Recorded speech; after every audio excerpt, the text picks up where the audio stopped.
حضرت ام فروا فرماتی ہیں کہ جاؤ دیکھو باہر کو بات ہو رہی ہے. جب باہر گئے تو دیکھا حضرت عباس ہیں اور جناب علی اکبر ہیں. حضرت عباس علی اکبر سے کہہ رہے ہیں کل جب حضور امام علی مقام پہ قربان ہونے کا وقت آئے گا نا تو اس وقت سب سے پہلے میں جاؤں گا، کیونکہ تو علی اکبر جوان بیٹا ہے اور اگر تو پہلے چلا گیا تو اس سے امام علی مقام کی کمر ٹوٹ جائے گی اور ان پر بڑا سخت کیفیت طاری ہو جائے گی. میں جاؤں گا تاکہ کوئی بات نہیں ہے مگر تیرا ظاہری سہارا تو موجود رہے گا. اس پر علی اکبر فرماتے ہیں کہ نہیں اے چچا عباس، آپ نہ جائیں، آپ جائیں گے تو بازو ٹوٹ جائیں تو پھر بڑا سہارا ختم ہوتا ہے.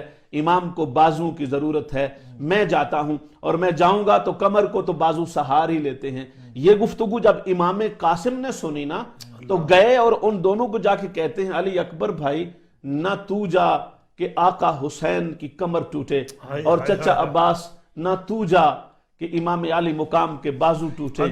میں جاتا ہوں، میرا بابا تو قبر میں جا چکے، میرے آقا امام حسن تو تشریف فرما ہو چکے قبر میں اور وہ شہادت کا جام نوش کر چکے ہیں. نہ کسی کا بازو ٹوٹے گا، نہ کسی کی کمر پہ ضرب آئے گی. میں چلا جاتا ہوں. یہ جملے اور کلمات سنے امام حسین نے اور پاس آ کے کہا قاسم یہ تم نے کیا بات کی ہے؟ تم نے یہ بات کر کے میرے دل کو بہت زیادہ زخمی کیا ہے اور میں نے آج تک تمہیں اس بات کا فرق نہیں ہونے دیا. مجھے تیرے نانا کو گواہ بنا کے کہتا ہوں، مجھے جہاں تو ہے وہاں نہ علی اکبر ہے نہ وہاں عباس ہے، تو مجھے ان سب سے زیادہ ہے، ان سب سے آگے ہے. اور ایسی بات تو مت کرنا، تو میری آنکھوں کا تارا ہے اس معنی میں کہ تو ام فروا کی آنکھ کا بھی تارا ہے، تو امام قاسم کی نشانی بھی ہے اور امام حسن مجتبی تجھ کے اندر مجھے نظر آتا ہے. تو میرے علی کی شبیہ ہے، میں تجھے دیکھتا ہوں تو باپ علی کو دیکھتا ہوں. مگر ناظرین گرامی آپ دیکھیں تو صحیح، یہ امام قاسم اپنی والدہ کے ماجدہ کے پاس گئے اور والدہ ماجدہ نے کہا ہے کہ جاؤ نانا حسین کی بارگاہ میں اجازت لینی ہے اور اپنا نمبر لکھوانا ہے. یہ لوگ جو بیان کرتے ہیں وہ اور کرتے ہیں، یہ سارا خانوادہ اس بات پر مطمئن تھا کہ ہم شہادت پائیں اور پہلے جائیں اور اللہ اور اس کے رسول کے دین پہ قربان ہوں. 13 سال کا شہزادہ ہے، 2 بجے امام علی مقام 9 محرم الحرام کی رات کو تلاوت کر رہے ہیں اور پیچھے قدموں کی آواز جو دیکھی مصلی پہ بیٹھے ہوئے ہیں، جو پیچھے دیکھا تو مڑ کے دیکھا تو امام قاسم تھے. سرکار امام حسین نے پہلے تو یوں دیکھا پھر اٹھ کے سیدھا چہرہ کر لیا. امام قاسم آئے، ان کو دونوں ہاتھوں میں چہرہ پاک کو لیا اور پیشانی پہ بوسہ دیا اور بوسہ دے کے فرمایا میرے پیارے، میرے قاسم، میرے حسن بھائی کی نشانی اس وقت کیا کرنے آئے ہو؟ کہا آقا میں آپ کی خدمت میں پوچھنے آیا ہوں کل جو لسٹ ہے شہداء کی اس میں میرا نام ہے یا نہیں ہے؟ امام علی مقام فرماتے ہیں قاسم ابھی تک تیرے باپ کے جنازے پر چلنے والے تیر مجھے یاد ہیں، میرے سامنے مشکل سوال نہ کر. حضرت امام قاسم فرماتے ہیں بابا میں نے جو پوچھا ہے میرے سوال کا جواب نہیں دیا آپ نے، کل کے شہیدوں میں میرا نام ہے یا نہیں ہے؟ اس پر امام علی مقام فرماتے ہیں قاسم میں تجھے دیکھتا ہوں نا تو میں ایسے لگتا ہوں جیسے میں نے بھائی حسن کو مل لیا ہے. فرمایا آقا آپ نے میرے سوال کا پھر بھی جواب نہیں دیا، میں نے یہ پوچھا ہے کل کے شہیدوں میں میرا نام ہے یا نہیں ہے؟ امام علی مقام نے فرمایا قاسم میں جب تجھے سونگتا ہوں نا مجھے جنت کی خوشبو آتی ہے. امام قاسم فرماتے آقا آپ نے میرے سوالوں کا جواب نہیں دیا، اب میری ماں بھی آپ کے سامنے نہیں بولتی، میرا باپ بھی آپ پر اتنا اس اعتبار سے فخر کرتا تھا، تیسری بار تو وہ بھی نہیں بات کرتا تھا، میں قاسم ہو کے تیسری بار بات کیسے کروں؟ آنکھوں میں آنسو لیے پلٹ کے واپس جانے لگے. میرے آقا نے پوچھا قاسم پالٹ آ، واپس آ، میری طرف توجہ کر. جی چچا جان. فرمایا میں نے آج تک تیرے چہرے پر آنسو نہیں دیکھے. اور ناظرین گرامی آپ کو پتا ہوگا امام حسین نے امام قاسم کی تربیت اس انداز سے کی تھی نا، 365 جوڑے سلوا کے رکھتے تھے سال بھر کے. جو ایک بار پہنتا تھا نا قاسم، یہ امیر قاسم ہے، جو ایک بار پہنتے تھے نا امیر قاسم، دوسری بار امام حسین وہ نہیں پہنتے تھے، خیرات کرتے تھے، کہتے تھے میرے قاسم کا صدقہ لوگوں تک پہنچے گا. ایک بار پہنا ہوا سوٹ پرانا نہیں ہوتا. امام حسین یہ خیرات اور صدقہ اتارا کرتے تھے امام قاسم کا. وہ پیارا قاسم فرما قاسم کیوں روئے ہو؟ تم نے کبھی میرے سامنے جان بوجھ کے روئے نہیں ہو، مسکراہٹ رکھتے ہو. تمہیں پتا ہے تمہارا رونا حسین کو بے چین کرتا ہے، بے تاب کرتا ہے. فرما آقا روا اس لیے ہوں، آج مجھے پہلی بار پتا چلا کہ میرا باپ حسن نہیں ہے. اگر آج میرا باپ ہوتا تو مجھے رات کے 2 بجے اپنی امی کی تسکین کی خاطر آپ کے پاس آنا نہ پڑتا، فیصلے خود بخود ہو جاتے۔ آج مجھے پہلی بار احساس ہوا میں قاسم ہوں، میں یتیم ہوں، میرے باپ کا سایہ میرے سر پہ نہیں ہے۔